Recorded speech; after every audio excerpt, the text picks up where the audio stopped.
안녕하세요. 말씀 전하는 교회 언니, 철부지 교회 동생, 교회 다니는 동네 언니입니다. 오늘은 베드로전서의 마지막 장인 5장을 묵상하고 함께 나눠보려고 해요. 묵상을 나누기 전에 지금 이 영상을 보고 계신 여러분들도 영상을 잠시 멈추고 베드로전서 5장을 읽으신 다음에 시청해 주시면 좋을 것 같아요. 그럼 함께 베드로전서 5장을 나눠볼까요?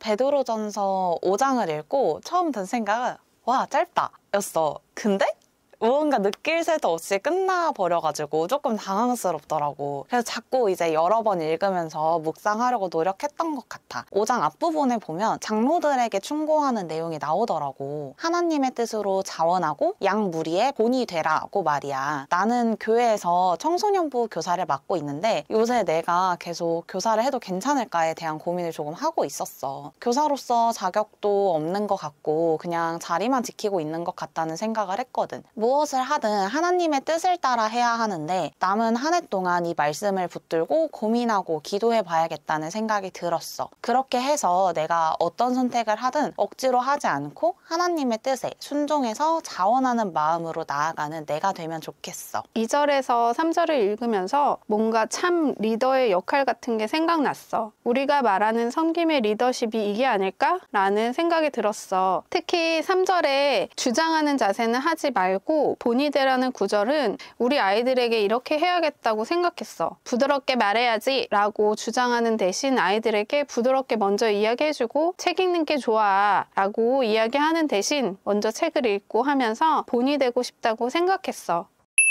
5절에서 6절을 보면 베드로는 리더에게 순종하며 모두 겸손으로 허리를 동이라고 해. 겸손, 나를 낮추고 남을 더 낮게 여기는 것이잖아. 나는 이 겸손에 대해서 생각을 하면서 나의 학부 시절이 떠올랐어. 신학생, 아직은 배움의 단계에 있는 학생일 뿐인데 뭐가 그렇게 잘났다고 채플 때 말씀을 전하러 오신 설교자분들의 설교를 평가를 했었지. 정말 그때를 생각하면은 이불킥을 막 이렇게 하고 싶어. 교만이 정말 하늘을 찌를 때였던 것 같아. 정작 내가 설교를 하려고 하니 정말 오만 개 다 신경이 쓰이고 하면 할수록 느는 게 아니라 더 어려워지는 게 설교인데 교만했던 그때의 나 반성합니다. 그랬던 내가 사역을 시작을 하면서 조금씩 겸손을 배운 것 같아. 나이가 어린 전도사였지만 한 부서의 리더로서 존중을 해주시는 선생님들을 통해서 그리고 연약한 부분이 없지는 않지만 그럼에도 나보다 훨씬 뛰어난 부분을 가지고 계시는 선생님들을 보면서 저절로 겸손해지게 되더라고. 그리고 선생님들만이 아니라 아이들을 통해서도 하나님의 마음을 깨닫게 해주시는 것을 보면서 아이들이라고 마냥 내가 가르쳐야 하는 건 아니구나. 아이들에게도 배울 점이 있구나를 하나님이 가르쳐 주신 것 같아. 그렇게 이제 나보다 남을 낮게 여길 수 있도록 하나님께서 나를 가르치신 것 같아. 그럼에도 아직은 완전한 겸손함을 갖추었다고 할 수는 없어. 나는 여전히 나의 의를 드러내고 싶어 하고 또 나를 좀 알아줬으면 하는 마음이 있기 때문이야. 그래서 겸손의 끈이 느슨해지지 않도록 끊임없이 겸손으로 허리를 동일 수 있도록 성령님의 도우심을 구하게 되었어.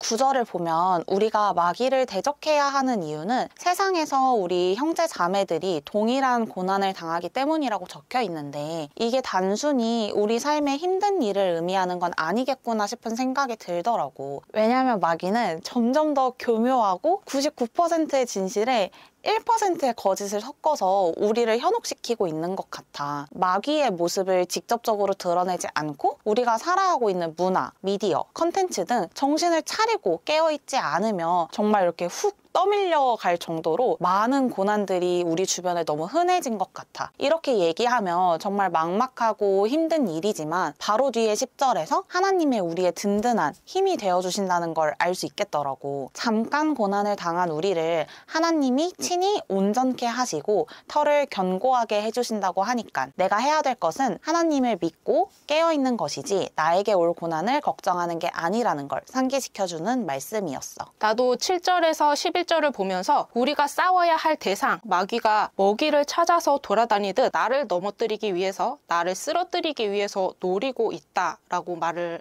말씀을 하시는 거야. 에베소서 6장에서 우리가 싸워야 할 대상은 악한 영, 마귀라고 했던 것이 생각이 났어. 그러고 보니까 맞아. 내가 대적하고 내가 싸워야 하고 경계해야 할 대상은 사람이 아니라 악한 영, 마귀였는데 나는 여전히 나의 원수된 사람을 미워하면서 축복하지 못하겠다라고 하는 거지. 그렇게 에베소서 6장을 묵상을 하면서도 다짐을 했는데도 까먹고 계속 속는 거야. 그래서 늘 주의하며 깨어 있으라고, 정신 차리고 기도하라고 베드로가 말하는 것 같아. 그래서 여전히 연약한 내 모습으로 인한 걱정과 염려 모두를 나를 창조하시고 나를 돌보시는 하나님께 온전히 맡길 수 있기를 바라게 되었어. 그리고 그렇게 하나님께 맡겨드리면 10절에서 하나님께서 회복시키시고 강하고 견고하게 하신다고 말씀을 하셔. 정말 마음이 든든해지는 말씀이었어. 내가 그저 하나님께 맡겨드리기만 하면 하나님께서 나를 회복시키시고 강하고 견고하게 하셔서 능히 대적할 수 있도록 해주시겠다는 이 말씀이 정말 큰 힘이자 든든함을 가지게 해주었어. 나는 여전히 연약한 자이지만 나를 강하게 하실 하나님께 뭐든지 맡겨드릴 수 있는 내가 되기를 바라게 되었어. 10절에 나를 굳건하게 하시고 강하게 하시고 회복시키시고 지지해 주시겠다 이야기해 주시는 걸 읽으면서 되게 든든하다라고 생각했어. 역시 하나님, 나를 혼자 두지 않으시고 힘주시고 능력 주시겠다 하시는구나. 7절에서처럼 모든 염려를 주께 맡기고 살면 되겠구나. 주님께서 돌보시겠구나. 내가 겪는 어려움의 상황뿐만 아니라 그 이후에도 계속해서 나를 소중히 여기시고 사랑하시는구나 라는 마음이 들었어. 강명식 씨의 찬양 가사처럼 하나님을 아버지라 부를 수 있어서 참 다행이다 라고 생각했어. 베드로전서를 읽으면서 못하는 것들, 어려운 것들 투성이었는데 마지막에 내 손을 꽉 잡아주시면서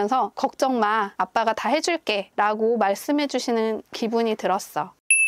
그럼 베드로전서 5장을 통해서는 세상을 어떻게 바라보면 좋을까? 나는 주변의 지체들을 더욱 사랑하자라는 말을 하고 싶었어. 앞부분의 내용도 공동체 내에서 리더를 맡고 있는 자들에게 양무리의 본이 되라 하시고 마지막에도 세상 가운데 나도 형제 자매들도 고난을 받고 있으니 깨어 있으라고 나와 있어. 마지막 구절은 사랑의 입맞춤으로 서로 무난하라고 되어 있지. 각 교회들도 또 하나님 가운데 우리도 결코 혼자서 무언가를 해내라고 하지 않으시는 것 같아. 함께하는 지체들이 있고 서로가 사랑으로 지탱해주지 않으면 험난한 세상을 살아가기가 더욱 힘들 거야. 옆에 늘 함께 있어서 소중함을 잠깐 잊고 있었던 지체들이 있다면 함께 길을 걸어가고 있는 동역자들에게 사랑의 입맞춤으로 서로 무난하는 한 주가 되길 소망해. 베드로전서 5장을 통해서 나는 혼자가 아니야 라는 생각이 많이 들었어. 혹시 겪게 될 수 있는 고난 속에서도 주님의 절대적인 돌보심을 생각해보며 세상을 사랑하는 내가 되었으면 좋겠다고 생각했어. 베드로전서 5장을 묵상하면서 하나님께 맡기자. 하나님이 다 책임지신다 라는 마음이 들었어. 나를 만드신 하나님은 나를 가장 잘 알고 계시는 것 같아. 베드로전서를 묵상을 하면서 나는 할 수 없다고 너무 어렵다고 이야기할 거라는 걸 잘 알고 계시는 것 같았어. 그래서 마지막에 와서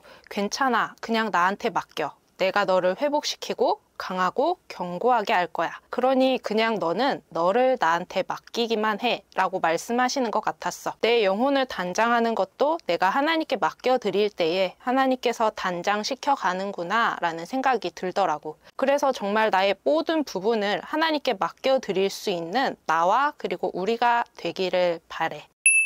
지금 이 영상을 보고 계신 여러분들도 베드로전서 5장을 읽고 느낀 점들을 댓글로 달아주시면 좋을 것 같아요. 그럼 말씀으로 세상을 바라보는 우리가 되기를 바라며 모두 안녕.